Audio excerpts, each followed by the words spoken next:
বিসমিল্লাহির রহমানির রহিম। প্রিয় শিক্ষার্থীরা, ইনশাআল্লাহ তোমরা ভালো আছো, আমরা ভালো আছি। আজকে তোমাদের একাদশে ব্যবসায় সংগঠন ও ব্যবস্থাপনা দ্বিতীয় পত্রে প্রথম অধ্যায় আমরা ব্যবস্থাপনার ধারণা আলোচনায় আসবো, তার পর্যায়ক্রমে কিছু আলোচনায় আসবো। প্রিয় শিক্ষার্থীরা, তোমরা অলরেডি তোমরা জেনেছো যে তোমাদের প্রথম পর্ব পরীক্ষা হবে।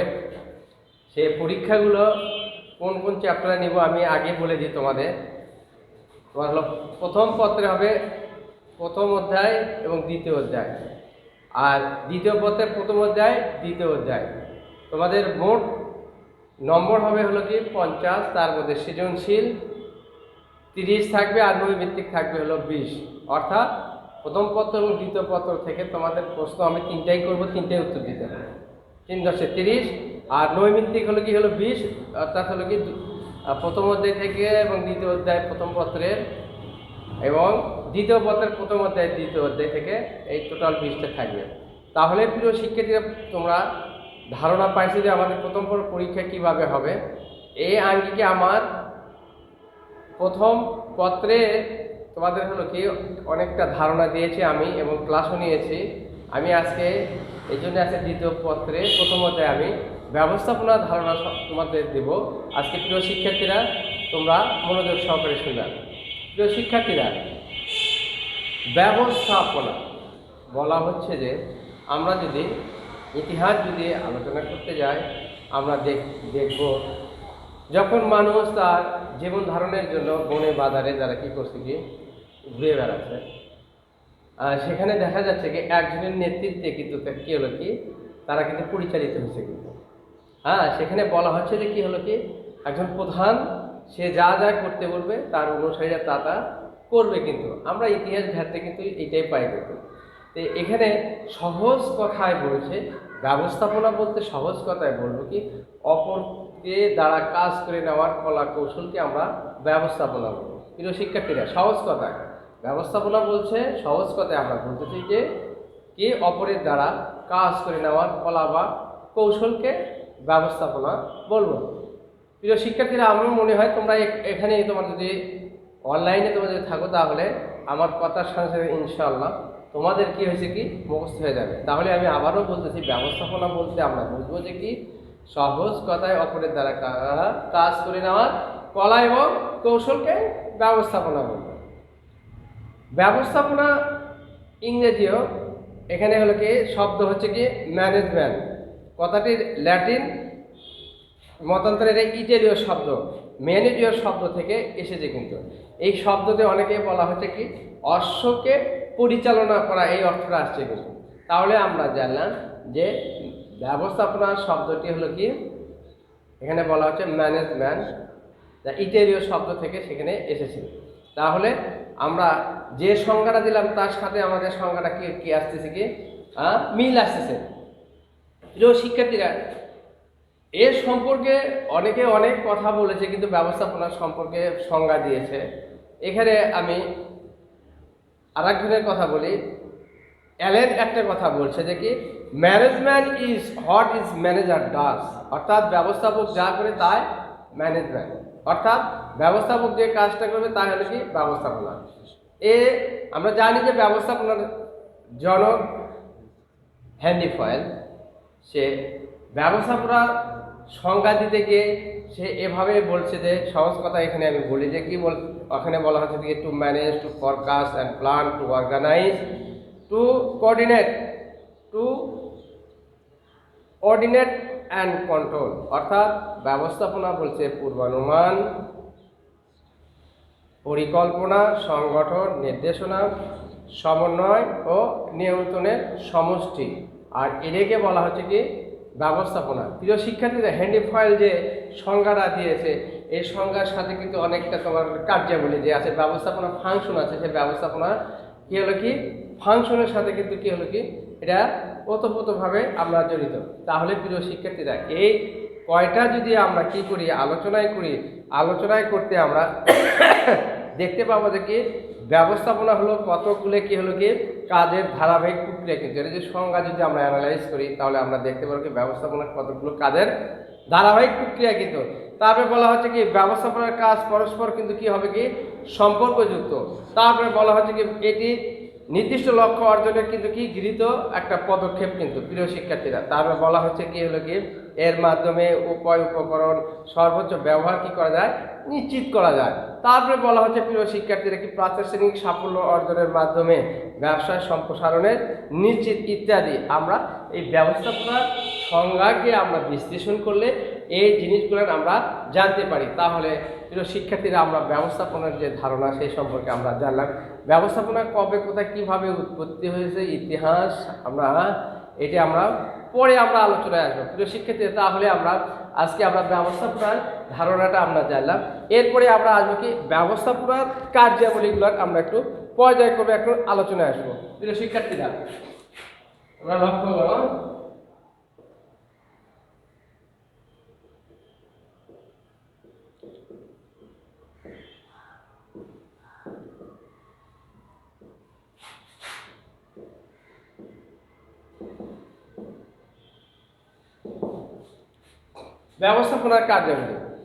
ব্যবস্থাপনার কার্যাবলী প্রিয় শিক্ষার্থীরা তোমরা যারা ব্যবসায় শিক্ষা ছিল নবম দশম শ্রেণী সেখানে তোমাদের একটা অধ্যায় ছিল, সেখানে তোমরা ধারণা নিছ যে আমি আজকে সেই ব্যবস্থাপনা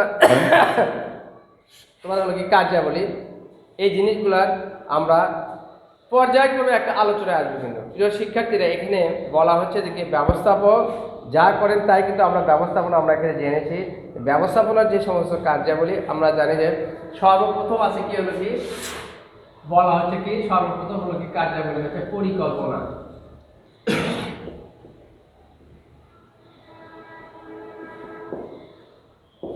প্রিয় শিক্ষার্থীরা প্ল্যানিং বলা হচ্ছে, ইংরেজিতে প্ল্যানিং বলা হচ্ছে। পরিকল্পনাটা কি আমরা সহজ কথায় বলবো যে পরিকল্পনা বলতে ভবিষ্যতের আগাম সিদ্ধান্ত গ্রহণ করাটাকে আমরা কি পরিকল্পনা বলবো। প্রিয় শিক্ষার্থী ভবিষ্যতে আগাম সিদ্ধান্ত গ্রহণ করাটাকে আমি পরিকল্পনা বলবো। পরিকল্পনা আমরা ভবিষ্যতের নীল নকশাকে আমরা বলতে পারি। প্রিয় শিক্ষার্থীরা আমি একটা বাড়ি বানাবো, যে বাড়ি বানার আগে যদি আমি যদি প্ল্যান যদি না করি আর যদি প্ল্যান না করে যদি বাড়ি করি সেই বাড়ি কিন্তু কি হবে না কি টিকসই মজবুত হবে না। কিন্তু এই জন্য বলা হচ্ছে যে প্রতিটি কাজের ভিত্তি স্বরূপ হলো কি হলো পরিকল্পনা। কিন্তু এই জন্য বলা হচ্ছে ব্যবস্থাপনার সর্বপ্রথম কাজকে বলা হচ্ছে কি পরিকল্পনা। পরিকল্পনা ভবিষ্যতের আগাম সিদ্ধান্ত দেবে। এখানে বলা হচ্ছে কিভাবে করবে, কেন করবে, কোথা থেকে করবে, আদার্স এর হলো কি সামগ্রিক একটা কি হলো কি তোমার কি হলো কি সিদ্ধান্ত বা সামগ্রিক একটা চার্ট।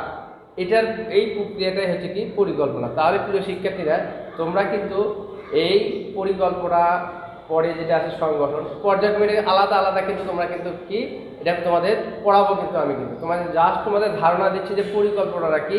এটা হলো ব্যবস্থাপনার সর্বপ্রথম কার্যাবলী পরিকল্পনা। কিন্তু অর্থাৎ ভবিষ্যতের আগাম সিদ্ধান্ত গ্রহণ করাটাকে আমরা কি বলবো কি পরিকল্পনা বলবো। কিন্তু প্রিয় শিক্ষার্থীরা আমি পরে তোমাদের কিন্তু কি বিস্তারিত আমরা আলোচনায় আসবো। কিন্তু তাহলে আমরা জানলাম যে কোনো কাজ হলো আমরা কিভাবে করব, কখন করব, কার দ্বারা সম্পাদন করতে হবে, এর পূর্ব সিদ্ধান্তটাকে আমরা কি বলছি কি পরিকল্পনা বলতেছি। প্রিয় শিক্ষার্থীরা তাহলে আমরা আসি দ্বিতীয় আসি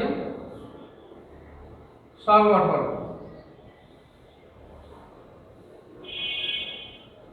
অর্গানাইজেশন বলা হচ্ছে যে সংগঠনটা আমরা কি আমরা বলবো কি সহজ কথায় আমরা বলবো কি সংগঠন, ইংরেজি হচ্ছে কি অর্গানাইজেশন। এখানে দলীয় লক্ষ্য বা উদ্দেশ্য হাসিলের জন্য কতিপয় ব্যক্তির সমবেত প্রচেষ্টাকে আমরা কি বলবো কি সংগঠন বলবো। আমরা জানি কোনো উদ্দেশ্য বা লক্ষ্য আপনি নিজে নিজে কেউ কি করতে পারে না, হাসিল করতে পারে না। এই জন্য কী করতে হবে কি একটা দলের মাধ্যমে কোনো কাজ বা লক্ষ্যকে বাস্তবায়িত করার জন্য সমবেত কর্মী তাদের সমবেত প্রচেষ্টাকে বলা হচ্ছে কি সংগঠন বা অর্গানাইজেশন।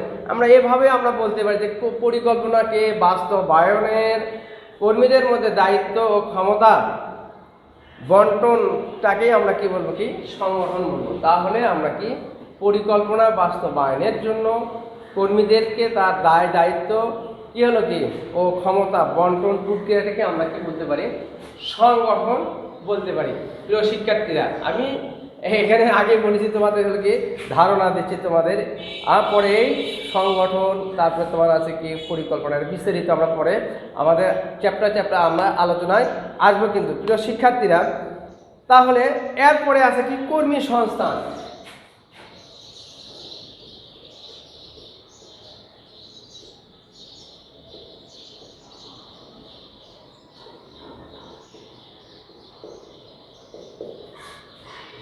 এরপরে যেটা আছে ব্যবস্থাপনার তৃতীয় কার্যাবলী হচ্ছে কি কর্মী সংস্থান। এখানে বলা হচ্ছে স্টাফিং বলা হচ্ছে কি এখানে আমরা জানবো কর্মীকে তার যথাস্থানে নিয়োগদানের প্রক্রিয়াটাকে আমরা কি বলবো কি কর্মী সংস্থান। প্রিয় শিক্ষার্থীরা, আমি সহজভাবে সুন্দরভাবে তোমরা একটু বুঝে নাও, সহজ কথায় তোমাদের এটা জ্ঞানমূলক যদি তোমাদের প্রশ্ন যদি আসে তোমরা সহজভাবে বলবা, এই কথাগুলো নিয়ে তোমরা খাতায় লিখবা কি কর্মীকে তার যথাস্থানে নিয়োগদানের প্রক্রিয়াটাকে আমরা কি বলবো কি কর্মী সংস্থান। প্রিয় শিক্ষার্থীরা, যেমন এখানে আমি বলি কর্মীকে ছাড়া কোনো কাজ করা সম্ভবপর নয়। যেমন আমি একটা ঘরে তোমাদের যেমন ক্লাস নিচ্ছি, এখানে ফ্যান আছে, লাইট আছে, সব কিছু আছে। ফ্যানকে তুমি সুইচ দেবা তুমি, তাহলে কি দরকার ম্যান মানে মানুষের দরকার। সেক্ষেত্রে যদি ম্যান যদি অনুপস্থিত হয় তাহলে কি ফ্যান ঘুরবে?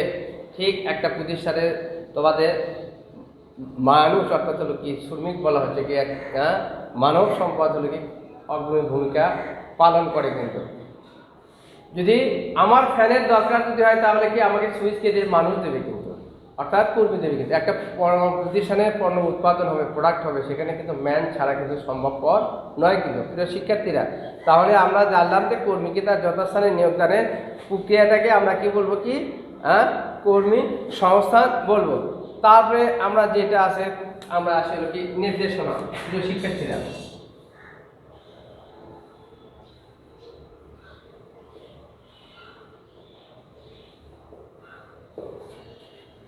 নির্দেশনা এখানে বলা হচ্ছে পরিষ্কার কার্য সম্পাদনের সম্পর্কে আমরা হলো কি করব কি হলো কি কর্মীদেরকে পরামর্শ দানটাকে আমরা কি বলবো নির্দেশনা বলবো। অর্থাৎ একটা কার্যকে সুষ্ঠুভাবে সম্পাদন করার জন্য কি হলো কি একটা হলো কি দেবো কি পরামর্শ দেবো, আর সেটাকে নির্দেশনা বলবো। তো আমি আবার অন্যভাবে বলতে পারি নির্দেশনা ডিরেকশন বলা হচ্ছে কি উচ্চ ব্যবস্থাপক কর্তৃক তার অধীনস্থ যে সমস্ত কর্মকর্তা কর্মচারী নিয়োজিত আছে তাদেরকে কাজের জন্য যে আদেশ বা পরামর্শ প্রদান করা হয় সেটাকে আমরা কি বলবো কি সেটাকে আমরা কি নির্দেশনা আমরা বলবো। প্রিয় শিক্ষার্থীরা, তাহলে আমরা জানলাম যে নির্দেশনার মধ্যে সহজ কথায় আমরা বলবো কি উচ্চ ব্যবস্থাপক কর্তৃক তার অধীনস্থ যে সমস্ত কর্মকর্তা কর্মচারী নিয়োজিত থাকবে আর এদেরকে কাজের জন্য যে আদেশ বা পরামর্শ প্রদান করা হবে সেটাকে আমরা কি বলতেছি কি নির্দেশনা বলতেছি। প্রিয় শিক্ষার্থীরা, তাহলে আমরা জানলাম যে নির্দেশনাটা আমরা কি। তারপরে প্রিয় শিক্ষার্থীরা আসি আমরা হলো কি প্রেরণা মোটিভেশন বলা হচ্ছে।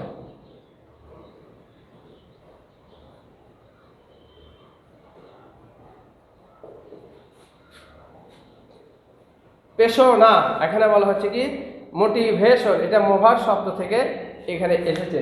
প্রিয় শিক্ষার্থীরা, এই পেশোরা সম্পর্কে আলোচনা করতে যাবে একটা ক্রিস ডেভিস নামে ভদ্রলোক তার মোটিভেশন ইম্পর্টেন্সিতে একটা কথা সে উল্লেখ করেছে যে এইভাবে একটা ঘোড়াকে জোর করে পানিতে নামানো যায় কিন্তু জোর করে কিন্তু পানি খাওয়ানো যায় না। কিন্তু এটা কিন্তু ঠিক। কিন্তু প্রিয় শিক্ষার্থীরা, তাহলে পেশনা অর্থাৎ মোটিভেশন কর্মীকে কাজে উৎসাহ এবং উদ্দীপনা সৃষ্টি করা তাকে আমরা কি বলবো কি পেশনা বলবো। কর্মীকে তার কাজের প্রতি আগ্রহ উৎসাহ উদ্দীপনা সৃষ্টি করাকে আমরা কি বলবো কি পেশনা বলবো। কিন্তু প্রিয় শিক্ষার্থীরা, তাহলে আমরা জানলাম যে কি কর্মীদের কাজ করার উৎসব প্রদান করাটাকে আমরা কি বলবো কি বলবো পেশনা। পেশনাকে আমরা কয়টা ভাগে দিয়ে থাকি? দুইটা ভাগে, আর্থিক একটা অনার্থিক।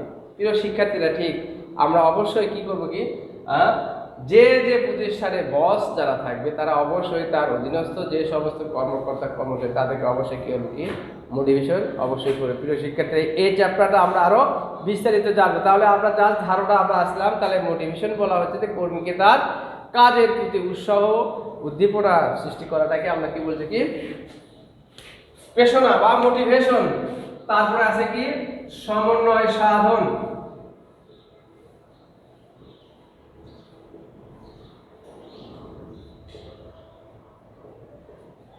কোঅর্ডিনেট বলা হচ্ছে কি কোঅর্ডিনেট বলা হচ্ছে কি সমন্বয় সাধন। সমন্বয় বলতে কি সমঝোতার ভিত্তিতে, সমঝোতার ভিত্তিতে যে কাজটা সুসম্পন্ন করা হয় সেটাকে বলা হচ্ছে কি সমন্বয় সাধন। প্রিয় শিক্ষার্থী, একটা প্রতিষ্ঠানে বিভিন্ন বিভাগ থাকে, উৎপাদন বিভাগ থাকে, ক্রয় বিভাগ থাকে, বিক্রয় বিভাগ থাকে, আদার্স থাকে। এরা যদি কি করে কি সবাই যদি কি হলো কি সমঝোতার ভিত্তিতে তার কাজটা নিজ কাজটা কি হলো কি করে, তাহলে সেটাকে আমরা বলবো সমন্বয় সাধন। যেমন আমি বলি, আমি ক্লাসে আসলাম, আমি একটা ছেলেদেরকে কি হলো কি মারতেছি, কিংবা আমি ক্লাসে ঢোকার পর ছেলেরা কি হলো কি হয়ে আল্লাহ করে, তাহলে কি এটা সমন্বয় হবে? সমন্বয় হবে না। তাহলে কি হলো কি আমি ক্লাসে আসলাম, ছাত্ররা কি হয়ে গেল চুপ হয়ে গেল, এবং আমি আমার পাঠদান করলাম, আর ছাত্ররা কি করলো কি সেটা কি শূন্য। কিন্তু এটাকে বলা হচ্ছে সমন্বয় সাধন, অর্থাৎ সমঝোতার ভিত্তিতে যে কাজটা করা হবে সেটাকে বলা হচ্ছে কি সমন্বয় সাধন। যে প্রক্রিয়া কার্য পদ্ধতি সম্মিলিত করা হয় তাকে আমরা কি বলবো কি সমন্বয় সাধন।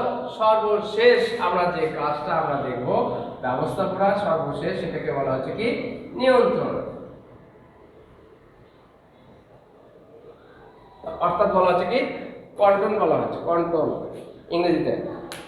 প্রিয় শিক্ষার্থীরা, তোমরা লক্ষ্য করো, আমি ফার্স্টে যে কাজটা করছি সেটা কি হলো কি পরিকল্পনা, তারপরে সংগঠন, তারপরে কর্মী সংস্থান, তারপরে নির্দেশনা, তারপরে পেশনা, তারপরে সমন্বয়, তারপরে চলে আছে কি নিয়ন্ত্রণ।